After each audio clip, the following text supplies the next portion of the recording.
What's going on, guys, and welcome back to the channel. So like I said, I am going to keep up on Cyber Dragon content, but also come check out our other channel, link down below, for our Lorcana. We're kind of starting it up, so I'm probably going to post a couple of videos on this channel as well, just to help build that one up. So if you see those and you are interested, feel free to check it on out. If you're not, I guess, well, just ignore it and we will go on with our day.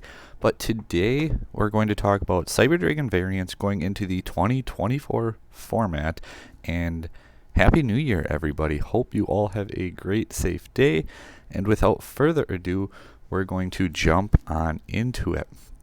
So Bystial controls Cyberdark. Where would I put this deck as far as it goes? I think this one's a little more reliant on the format and how great Bystials are overall as a whole. However, I'm going to put them like in the A tier for now. I want to see again which decks truly just dominate the format, and if Bystials aren't good, it's definitely going to go down, and if Bystials are insane, it may even go up into S tier.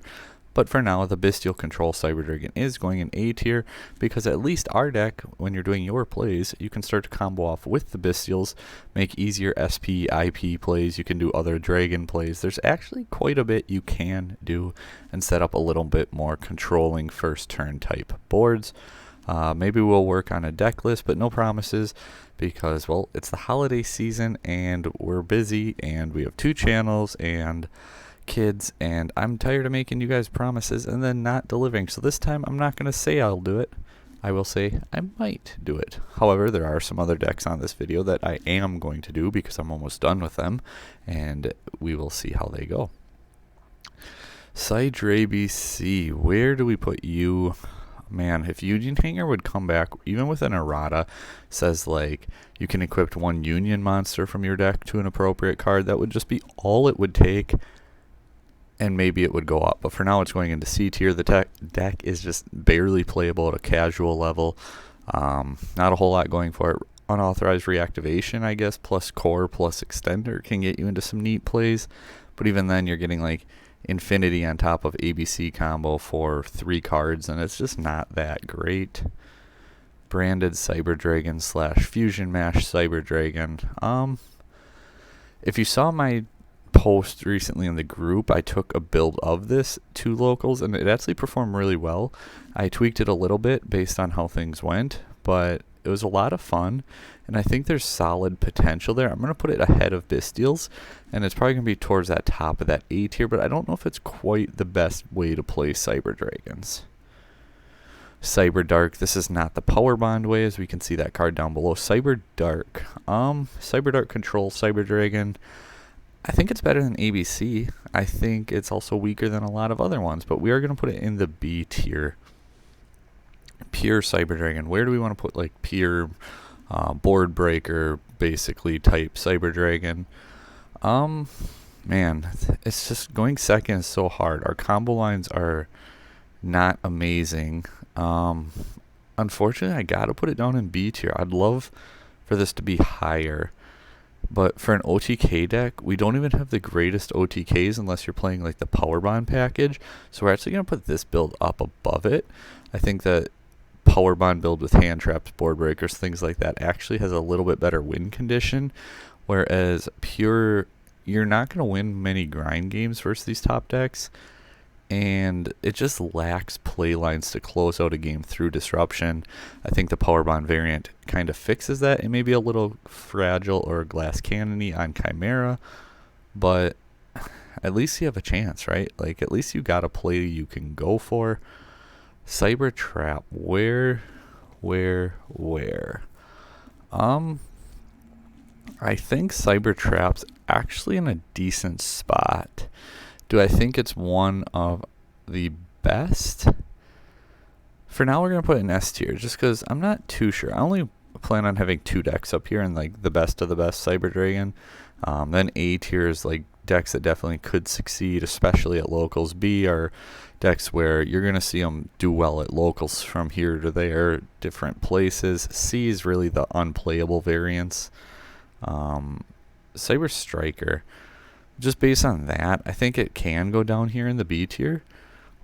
where in the B tier, I don't think Striker really fixes the issues of Cyber Dragon. I think it just kind of doesn't get in the way of it.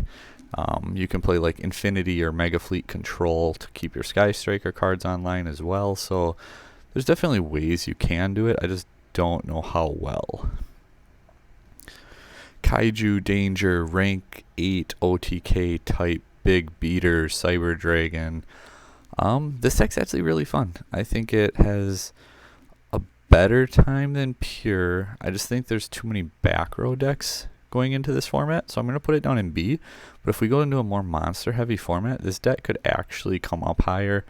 But like I said, we're kind of like expecting back row. You know, the Rescue Aces, a lot of them are either machines already, or you know, Turbulent set 4 pass is just crazy. Labyrinth is insane. So I'm going to put it down here for now, but depending on the format, it definitely could go up. Cyber Dogmatica. This isn't just like the Fleur-de-Lis plus Duality into Dragoon. Either this is like actual Nadir Servants, Ecclesias, like Cyber Dogmatica. I think this deck has a lot of potential. I think it gives going first, going second options. I think it gives different play lines. I think it makes it less linear, makes your opponent think. And I think it gives us that reason to be like, yeah, that one's actually pretty good. Core is a level 2, which I'm not going to shy away from this one. This is the video I've almost done already. Cyber Sprite's the best way to play Cyber Dragon. There's no doubt in my mind. You can go first, you can go second, you can OTK, almost every hand can combo. You can play through 1 to 2 hand traps almost every single hand. Cyber Sprite is the best way to play Cyber Dragon. Probably not the best way to play Sprite, but we're also the Cyber Dragon group. We're not the Sprite group. We're not looking to optimize Sprite. We're looking to optimize Cyber Dragons. I said only one of these, or only 2 up here. So where do we put Trap or Dogmatica? Kind of like the Kaiju build issue is, I think we're in that back row format. So I'm actually going to move Trap to the top of A tier, because I think people are going to be more prepared for back row. If we move once again into a monster one, the Kaiju build could go up, but then people aren't as ready for back row, which would also inadvertently move the Trap build up. So for now, I'm going to leave them down at the top of A tier, but Cyber Trap, again, format pending, could move into those top categories. And that leaves just one. Harp came back. Harp is here. Where, oh where do we put Cyber Orcust? I did a video on this deck already. Go check it out if you want. But I can't quite put them in that high competitive tier. And a bunch of people keep saying, play Scrap, whether it's Facebook or YouTube or other people's videos. Oh, Scrap package, Scrap package. True, but then you run into that issue of 3-card combos that are linear that die to 1 disruption are not good. Like, when Harp Horror got banned, when Mermaid got banned, actually, everyone said the deck died, which is just completely false. The deck survived for like 7 more months, topping regularly. When Harp got banned, though, is when the deck died, obviously. But when Mermaid got banned, everyone went to the Scrap package, because at the time, the power creep of the game allowed you to play 2 3-card combos, and that was common. Most decks did it. Decks that had 1-card combos were just insanely broken. Nowadays, every meta deck has 1-card combos. If you don't have a 1-card combo, you are not going to be a tier 1 or tier 1.5 deck. That's just how the game is now. Scrap package is neat. It does work.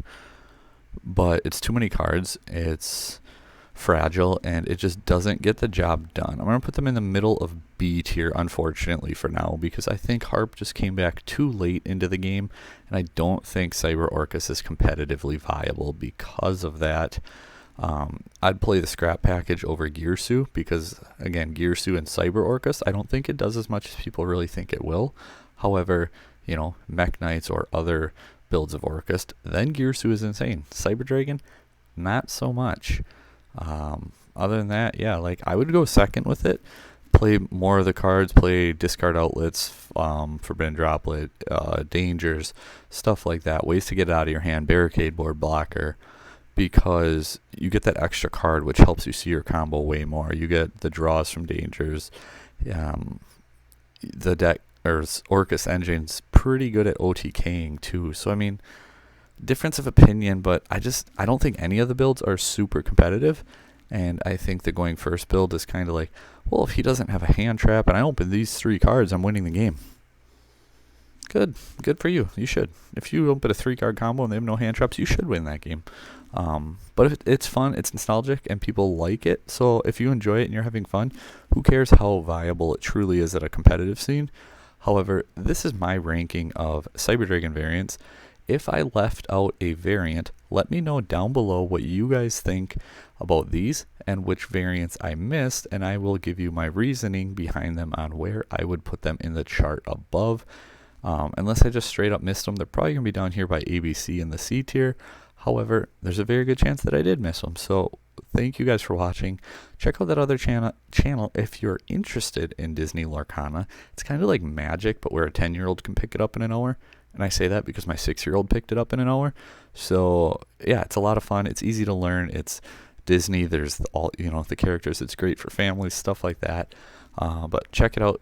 Come back here, subscribe, all that good stuff. Thanks for watching, guys. And until next time, take care and have a happy new year.